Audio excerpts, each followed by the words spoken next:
para empezar con la clase y vamos a compartir. Vamos a dejar de compartir sonido, vamos a compartir esto.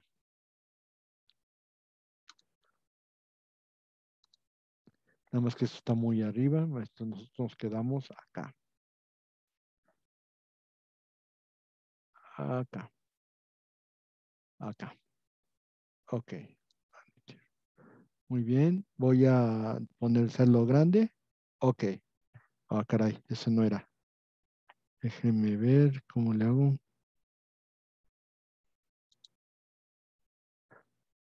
Era aquí. Aquí. Aquí nos quedamos. Ok. Muy bien. Y para hacer una situación rápida, ya dijimos que tratado es un acuerdo celebrado entre sujetos de derecho internacional que de acuerdo con el Convenio de Viena, no importa cuál sea su denominación, si implica un acuerdo sobre entre sujetos de derecho internacional, es un tratado. No importa que se le llame declaración, convenio, conferencia, estatuto, tratado, acuerdo, acta, declaración, protocolo, letras reversales, como se le ponga, sería un tratado, siempre y cuando implique el acuerdo de dos sujetos de derecho internacional. También estuvimos viendo la situación de la regulación, el convenio de Viena sobre derecho de los tratados y el convenio de Viena sobre derecho de los tratados entre estados y organismos internacionales o entre organismos internacionales. Vimos los 4 principios del derecho de los tratados, el pacta sunt servanda, el res inter alios acta, nec nocere ne prodesse potest. También vimos el consenso ad veniat vinculum y también el jus cogens. Asimismo, también estuvimos analizando cómo se convoca, cómo se va a celebrar un tratado, que puede ser por una negociación diplomática, puede ser por una convocatoria. También distinguimos entre congresos y conferencias en materia de derecho internacional público y asimismo estuvimos hablando de que primero llegas a acreditar tu capacidad con los plenos poderes, después te dan tu acreditación, después se determina el idioma que se va a discutir en la conferencia, después se organizan mesas de trabajo para discutir el tratado en partes, después se hace una sesión plenaria y por último se pasa a la autenticación. Dijimos que el tratado está compuesto por un preámbulo, por una exposición de motivos, por un cuerpo, que es el articulado completo, y por último la situación de las declaraciones finales, que son por las situaciones que quienes firman, quienes no firman, quienes se abstienen, entre otras cuestiones. También hablamos de que la autenticación del tratado es la firma que hace que el tratado sea ya un texto definitivo. Si hay puntos pendientes, pues tendrá que ser en otro tratado porque en ese ya se cerró. Y abre paso a la ratificación. La ratificación mediante la firma ad referendum.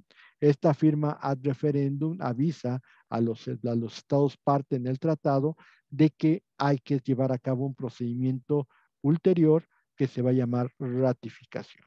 La ratificación, la mencionamos en los apuntes, es una reiteración de que el consentimiento que diste primero lo vas a volver a manejar y vas a considerarlo como una parte integrante de tu orden jurídico. Decíamos que por ahí, por ejemplo, Carlos Saillano habla de que ratificar significa reconocer que vas a obligarte en los términos en que lo hiciste en primera instancia. Y pues también habla de que hay un sentido que ratificar quiere decir que vas a sentir que lo que te está aceptado por tu parte lo sigues aceptando. Bueno, como quieran verlo, pero la ratificación es un proceso constitucional que se basa principalmente en la actuación, en este caso del presidente de la República, y como lo estoy comentando aquí en la diapositiva, el grave problema que tiene la ratificación es que tiene 3 sentidos. El sentido, aquí está, el sentido que normalmente se usa y que no debería ser, es como un acto del Senado. Sí, es que lo está ratificando el Senado. No, el Senado no ratifica. es una situación hasta constitucional. El artículo 133 constitucional dice, esta constitución, las leyes federales que emanen de ella y los tratados internacionales celebrados y que se celebren por el presidente de la República con aprobación del Senado serán la ley suprema de toda la Unión. Ahí ya está estableciendo una situación, celebrados por el presidente de la República y aprobados por el Senado. Después, en el artículo 76, fracción primera, nos dice que es facultad del Estado escuchar el informe que en este sentido haga el encargado de la cartera de Relaciones Exteriores y aprobar los tratados. Jamás dice ratificar, dice aprobar los tratados celebrados por el presidente de la República. Y el artículo 89, fracción décima, dice que son facultades del presidente llevar a cabo la política exterior y celebrar tratados, sometiéndolos a la aprobación del Senado. La aprobación del Senado no es un acto de ratificación. El Senado te puede aprobar, pero vamos a ponerlo en contexto. El Senado te aprueba. Llega con el presidente de la República y dice, ¿eh? No, no. Y entonces dice, es un tratado. Y de pronto se pone a ver, caray, esto es anticonstitucional. No lo voy a ratificar. ¿Tiene el Senado la capacidad de obligar al viejito cabeza de algodón a ratificar? ¿Alguien podría decirme? Yafet Alcalá, ¿usted qué opina?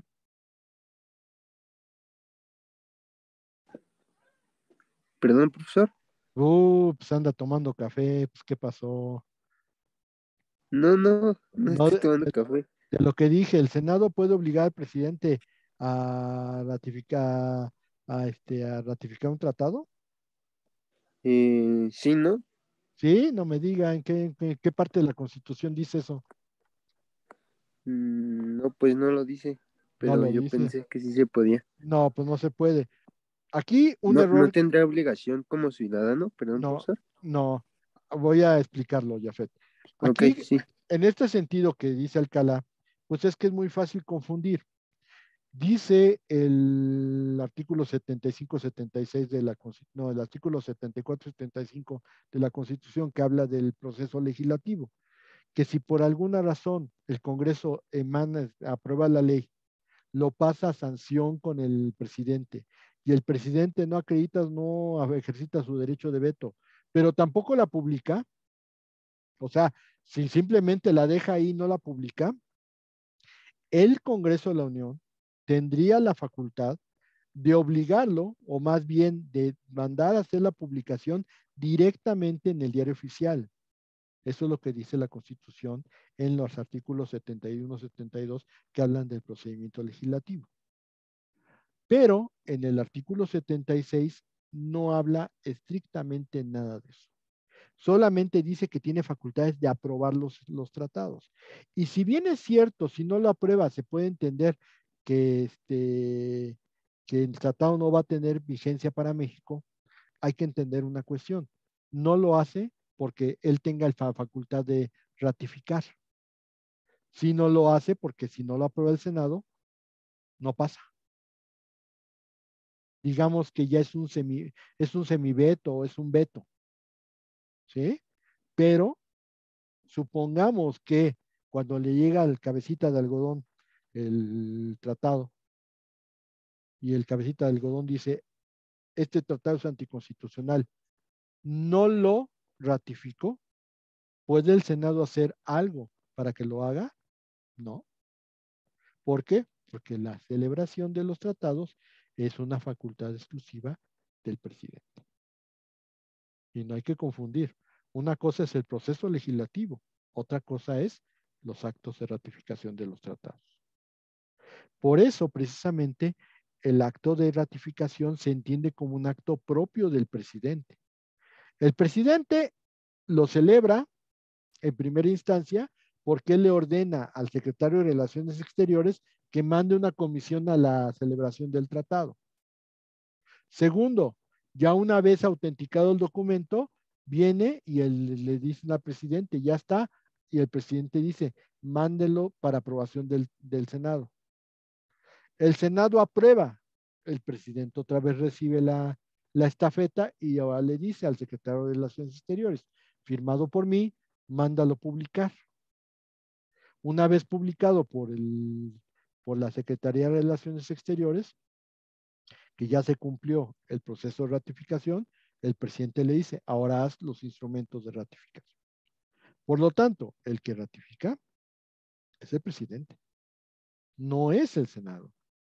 Por eso, cada vez que escuchen que el Senado ratifica, pues es un craso error. El Senado no tiene esa facultad. Esa facultad implicaría que él puede saltarse pasos y no puede hacerlo. ¿Por qué? Porque realmente el que ratifica es el presidente. Pero también tenemos el tercer sentido, que es como instrumento de ratificación. Esto lo quiero tratar de explicar de esta forma. Una cosa es el acto. El acto es una actividad incorpórea. No hay constancia de que se lleve a cabo, salvo los diarios de los debates en el Congreso de la Unión, en este caso en la Cámara de Senadores, pero realmente es un acto. No hay una forma de establecer una constancia. Cuando yo hago un testamento, voy con el notario y yo le dicto al notario el testamento, pero el notario no me pesca las palabras en el aire y las pone en su protocolo. Él lo que hace es hacer un ejercicio de repetición y entonces lo que aparece en la escritura es lo que escuchó el notario de lo que dijo el testador. Entonces, a nosotros se nos hace muy fácil decir, tráeme el notario de don José, o tráeme el testamento perdón, el notario no, el testamento de don José o el testamento de doña Elena. Aquí la situación es que, ¿qué llevan? El testimonio del notario. ¿Y por qué dice el testimonio del notario? Porque el notario dio testimonio de lo que dijo el señor al testar.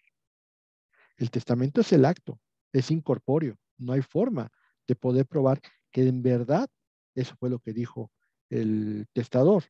Pero como el notario tiene fe pública, se hace una reproducción de lo que oyó el notario que dijo el testador y por lo tanto hace el instrumento. Los instrumentos de ratificación son similares a la escritura que hace el notario del testamento. Es un documento realizado por la Secretaría de Relaciones Exteriores donde se va recopilando todos los pasos que se tuvieron que hacer para que el tratado fuera ratificado. ¿Y para qué sirven esos instrumentos? Porque esos instrumentos se mandan al depositario del tratado para que el depositario del tratado tenga en consideración que ese tratado ya es parte del orden jurídico del Estado que ratificó el instrumento. No sé si queda claro o si necesito hacer alguna explicación extra. Profe, entonces si dice que ese es cuando escuchamos que el Senado ratifica, y bueno, yo sí he escuchado varias veces y dice que está mal, ¿por qué lo siguen como poniendo así?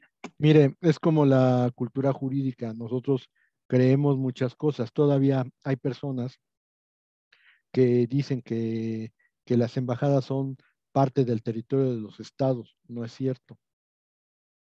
Vamos a verlo en la parte correspondiente al derecho diplomático, que son lugares que gozan de cierto grado de autonomía y necesitan tener protección. Pero decir que son parte de los estados, esa es una vulgar mentira, no puede ser. Ah, es que son territorio de los estados, tampoco. Es parte de la situación de sabiduría popular que hay por ahí, pero sería muy malo para nosotros como abogados seguir sosteniendo que la ratificación la hace el Senado. Y cada vez que te digan, ay, es que el Senado está ratificando el tratado, pues tienes que tomarlo con cierto grado de alegría y de reflexión, porque en realidad el Senado, como insisto yo, nada más aprueba y el aprobar no significa que el tratado ya sea ratificado. Como yo les comentaba, una cosa es que el Senado, en este caso, apruebe y otra cosa muy distinta, que sea el presidente que lo haga. ¿Por qué? Porque lo comentaba hace unos minutos. Si el Senado aprueba y el presidente no quiere ratificar, no hay poder humano para que lo haga. No hay forma. No tiene la facultad del Senado de obligar al presidente a ratificar. De ninguna manera. Entonces, pues realmente esa situación hace que lo pensemos, pero que no es lo correcto. Lo correcto es pensar en la ratificación como un acto del presidente de la República. ¿Ok?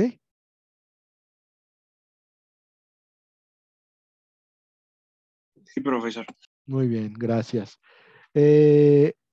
Hablando del proceso, nosotros hablamos de proceso cuando hay una serie de pasos.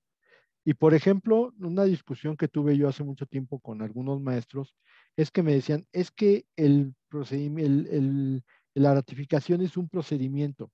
Le digo, es que depende de qué le estés hablando. Porque si tú dices que es un procedimiento dentro de la celebración de un tratado, a lo mejor sí. Pero a nivel constitucional es todo un proceso. O sea, hay que ver la intervención tanto del Poder Ejecutivo como del Poder Legislativo. El Poder Ejecutivo celebra en primera instancia el tratado, el presidente se lo regresan, le informa el secretario de Relaciones Exteriores y entonces el presidente lo que dice es mándenlo a aprobar con el Senado. El Senado lo aprueba. ¿En cuántas sesiones? No lo sabemos, lo tiene que aprobar y una vez que lo aprueba el Senado, pasa con el presidente de la República, el cual le pide al secretario de Relaciones Exteriores que haga lo conducente para que ese tratado ya quede como orden jurídico dentro de nuestro país. O sea, hablar de todo este tipo de cuestiones no es fácil, es todo un proceso. Y entonces, para mí, el proceso de ratificación es porque es una serie de pasos dentro del orden mexicano que tienen que cumplirse para poder llevar a cabo el acto de ratificación. Por lo tanto, el final es el acto de ratificación, pero hay una serie de procedimientos dentro de. Por lo tanto, por ejemplo, la autenticación del tratado es un procedimiento dentro del proceso. El segundo, el Senado, la aprobación del Senado es un procedimiento dentro del proceso. Después, la publicación del tratado en el diario oficial es un procedimiento dentro del proceso. Después que el presidente manda hacer los instrumentos de ratificación, es otro procedimiento dentro del proceso. Por lo tanto, sería muy soso decir que en verdad es un procedimiento cuando es una serie de pasos para llevar a fin un fin jurídico, en este caso, lo que se conoce como ratificación. Espero que lo puedan comprender, pero bueno, y a final de cuentas es lo mismo. Va a haber gente que dice, no, el procedimiento de ratificación. No, para mí es un proceso, y es un proceso que se cuece aparte.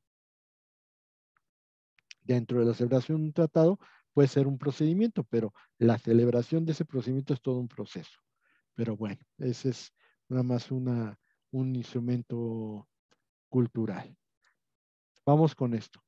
Las reservas. Ya empezamos a hablar de cláusulas especiales. ¿Qué son las reservas?